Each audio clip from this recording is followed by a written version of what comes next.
I got a message from my friend maybe a month ago saying, do I want to go to an over 40 singles night? And I thought, fuck no. I would rather be watching one of my, scary Netflix crime documentaries than going out into the real world, putting myself out there and meeting someone. Subconsciously, I am creating a narrative that gets me out of doing something that scares the shit out of me. Literally every single guy and woman that I spoke to all had the exact same thing to say when I asked them, why are you here? Like, what brought you here? This one was a little bit nerve-wracking to make because it's about dating. Okay, not gonna lie, this one was a little bit nerve-wracking to make because it's about dating. And quite more specifically, going to a singles night. And even more specifically, going to an over 40s singles night, because I have arrived at a place in life where I am single and in my 40s. First of all, I want to say right off the bat that I found the whole experience to be absolutely 100% not what I thought it was going to be like. I had all these preconceived ideas about what I was going to experience at this over 40 singles night. And I'll give you a clue, most of them were really negative. And I kind of want to talk about that today because I feel like I get in my own way all the time by sort of throwing my story on top of or my narrative on top of a particular situation that I'm scared of. And I think what I'm doing in those moments is subconsciously I am creating a narrative that gets me out of doing something that scares the shit out of me. It makes me feel very uncomfortable. And I don't know if that's relatable to you or not, but I guess in the dating world, and I've been in the dating world for a while now. I've been in this space, in this sort of single dating world space for coming up over 5 years actually. And I have had good dating experiences and really bad dating experiences and everything in between. And what I would say about every single one of those experiences is that they would never have happened had I not put myself out there in the first place. And what I've noticed about myself getting into my mid-40s now, I'm 44, I have totally kind of withdrawn myself from the dating scene. Now, I have reasons for that. So some very valid reasons as well. Life is busy. I have a 7-year-old. I'm a single mom. I'm running a business and just life is busy. I have 2 animals. I don't feel like I have a lot of downtime. And when I do, to be honest, I kind of want to hang out with my friends and I don't want to waste time on, I say this in inverted commas because I don't necessarily think it's a waste of time, but I think that's my story coming through. I'm wasting my time. Like I could be doing other things. And the danger of that is that if I tell myself the story that it's safer to be at home, it's safer to be on the couch, I would rather be watching one of my, scary Netflix crime documentaries than going out into the real world, putting myself out there and meeting someone. I'm telling myself that I'm too busy. My life is so full. I have everything I want. And to be honest, all of those stories are really true. But on the other side of that, it would be awesome if I met someone. Like I'm totally not against the idea of it. I'm open to meeting someone. But after using the apps for years and years and years, I just kind of got to a point where I had dating fatigue. And I don't know if you've been through this, but you kind of just, it's like another job that you have to be doing. And initially it was fun. Like there was a bit of novelty about it. You get some matches and of course you get that little hit of dopamine and then you start chatting and they seem awesome and then you get yourself all dressed up and you go on a date and you drive across to the other side of fucking Auckland and then you get there and you're like, oh shit, this is a waste of makeup. This was a waste of makeup and time and petrol. And And it's just one of those things, right? Like, it's really hard to meet that person. And so I have found myself in this position now in my mid 40s where I just can't be bothered. Like, I know it sounds really bad, but I just can't be bothered. I can't be bothered getting out of my comfy clothes and putting on makeup and driving across town. It's just where I have found myself. So back to the singles night, because that's where we're going with the story. I got a message from my friend maybe a month ago saying, do I want to go to an over 40s singles night? And I thought, fuck no. Honestly, I was like, no, I don't. No, thanks. Good luck with that. But then I gave it some time and thought about it. And she had sort of framed it as, you can come as my wing woman. And that caveat was all I needed. I was like, actually, perfect. Because I don't want to meet someone. I'm not in the headspace where I want to be out there hunting for someone, but I can be a kick-ass wing woman. And if I go being a wing woman, then I'm not actually putting myself out there. You see what I'm doing here? You see how I'm telling myself a story?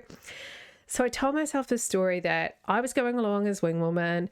It was going to be really weird and awkward, and I was not going to enjoy it. But because I was there as wing woman, fuck it, who cares? Nothing to lose. I'll just go along and I'll mix and mingle and I'll observe, and then I'll have a really funny story for afterwards. So that was the story I told myself. It was a pretty convincing one. And so my girlfriend and I, we go along to this singles night, and we weren't actually sure what to expect. We both thought perhaps there'd be like this really high saturation of women, maybe just a couple of guys. But actually there was quite a good ratio of men to women. And so we walked in, and initially it was kind of quiet and was a little bit awkward, and there was just a few people there, and you walk in and you make eye contact and you're looking around and you feel a little bit like, oh, this is really cringe. But we went and we found a seat and we grabbed a drink, went and found a seat, sat down. We're sitting there sort of giggling and laughing nervously. And then this guy just comes and sits down in front of us and starts talking to us, just chatting away. And the weirdest thing happened. I just felt like totally relaxed. I felt like this is actually fine. In fact, this is kind of fun, because what I realized was, as the night went on, especially, the men were really brave.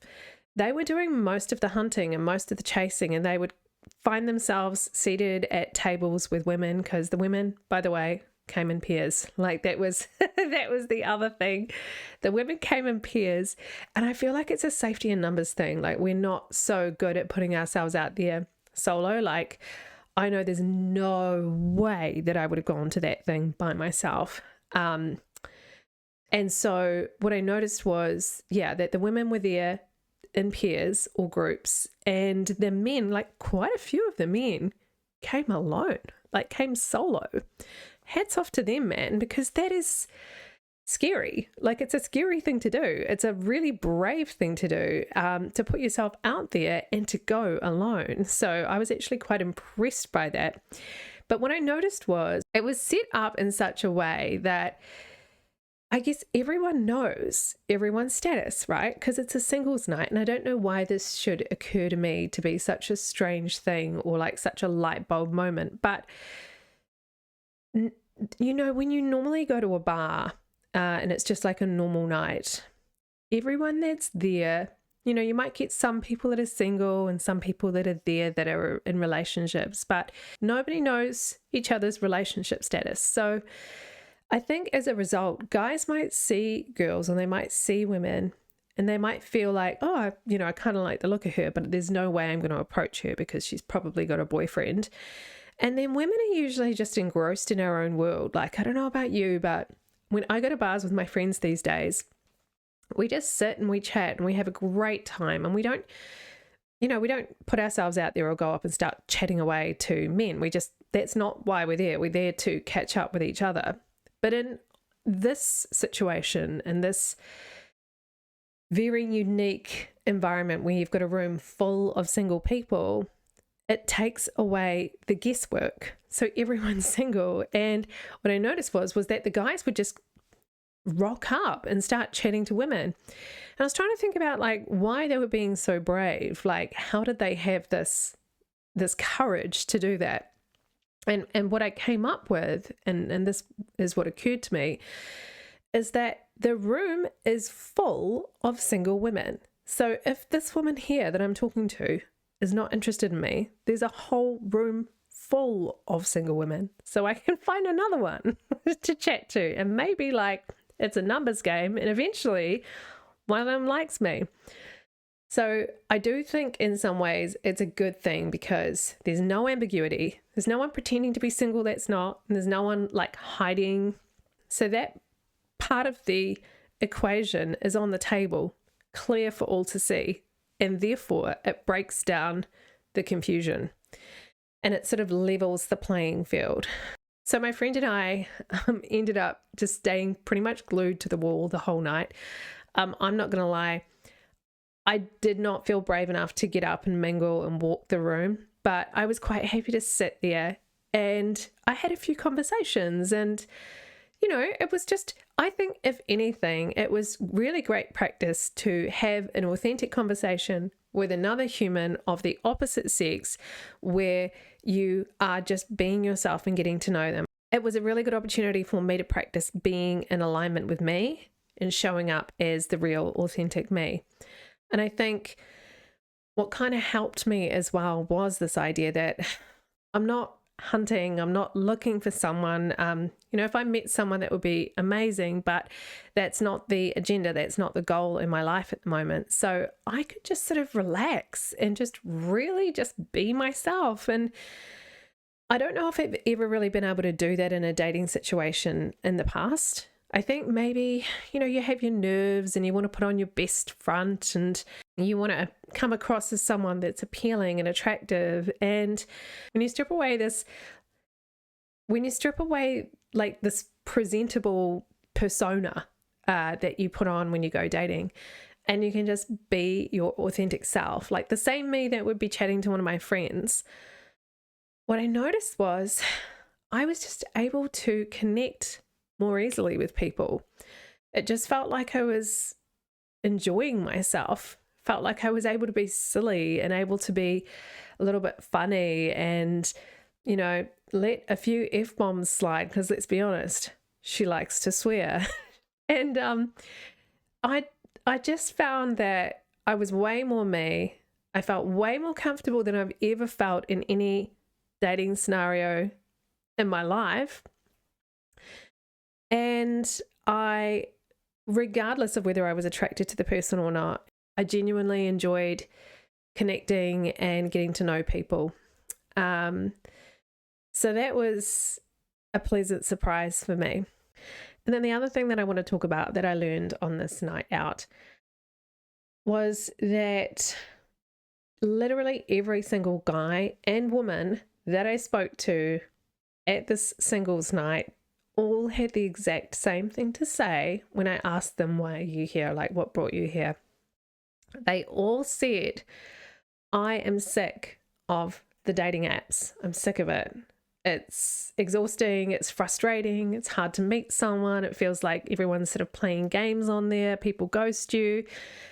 And so that was the first thing they would say. And then the second thing they would say is, but where the heck am I going to meet someone? Like, where am I supposed to meet someone if it's not on the apps? So this was kind of like the next thing. Like, this is an option. It is a viable and honestly like a really solid option for meeting people, because you get to do the chemistry gauge thing. You get to have a conversation in person where you're not perfecting your answers or perhaps taking a really long time to respond and therefore you don't get any kind of momentum building. It's real life and it's how we used to do things before we had these fucking apps. I remember, man, like I remember going to bars and maybe we actually tried a little bit harder back then, and I appreciate how old I sound saying this, but before we had that, we would go and we would talk to people, and people actually made an effort because there was no other way to meet someone. You know, like you didn't have an app. You couldn't like someone's photo. You just had to go up and say to the person in real life, "Can I buy you a drink?" or whatever we said to each other. So I feel like things have changed now, and everything has become so bloody, so fast, so easy. And I think we've taken the meaning and the connection out of dating. We've made it this virtual thing that is as easy as, you know, scrolling on Instagram, and we almost get the same kind of dopamine hit from swiping. I don't think that we're showing up as the best version of ourselves when we do that. And I certainly know that I wasn't, which was another reason why I stopped using the apps, because I just feel like if it has become this thing where it's just sort of flicking, liking, not liking while I'm watching TV without really putting any thought into it, then it's kind of pointless. And I'm not doing anyone, myself included, but also the people that I'm swiping on, I'm not doing anyone any favors by bringing that kind of energy to the way I'm using the apps. So I think what I'm learning is that many of us are in this position where we would love to meet someone, but we have app exhaustion and we're over the apps. We're looking for real connection, and we just don't know where we're going to find that. It's not that easy. I think we're all just after real human connection, but we don't know how to do that anymore because we are so chronically online. And I think the likes of these singles nights are actually what everyone has been yearning for. And even if you go along to one of these things and you don't meet someone, I don't think it's the end of the world. I think it's really good practice for showing up in life as a real human, connecting with real humans.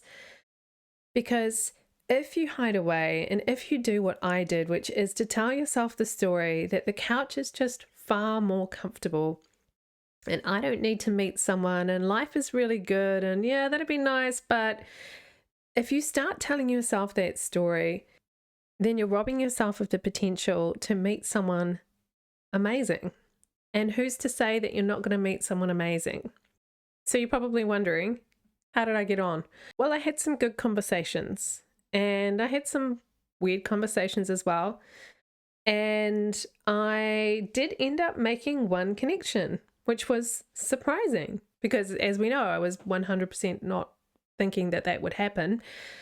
But the interesting thing is that in showing up and just being me and being really authentic and just allowing myself to relax, I think I attracted someone that is kind of on my wavelength, which is unusual for me because I normally would try a little bit harder and perhaps even mask a little bit and then end up attracting someone that was more in alignment with that masked version of me. But I think I attracted someone that was a little bit more my vibe, which is interesting to me because I have been doing a lot of exploration of the law of attraction and being in alignment, and I know how it all works. And I would say that like attracts like. So whoever we're being is who we will attract. And because I was able to just be myself, I think I attracted someone that is more on my wavelength. Now, I'll keep you posted on how it goes. We have a date this Friday, which is cool. We'll see. I'm not putting too much pressure on myself. I'm just going to, again, relax, enjoy it, and treat it as an opportunity to connect with a real human, have a good conversation, and just be open to wherever it goes. So this experience has taught me a lot. It's given me quite a lot of food for thought around getting out of my comfort zone and, you know, the stories that I'm telling myself and just being able to show up as myself and actually showing up in the first place. And I wanted to ask you a question. So, what is an area in your life, whether it's dating or maybe some other area, where you're telling yourself a convenient story, a narrative that is stopping you from pushing into something that is maybe a little bit uncomfortable, awkward, or scary? If you feel called to explore this space a little bit more deeply, I want to offer you a journaling prompt. What's a story that I'm telling myself right now to avoid something scary? Stream of consciousness, just throw words on the page, don't think about it too much, and see what comes through for you. See what insights and learnings and lessons you get from going through this journaling experience. Thank you for joining me this week, and thank you for sitting with me in a really awkward and uncomfortable space and allowing me to share something quite vulnerable with you. I hope that it helps you, whether you are like me and you are kind of out there in the dating space, or if you are just kind of avoiding something scary and you know that it is time that you just ripped the Band-Aid off and did the thing. Okay, have a great week, and I'll see you next time.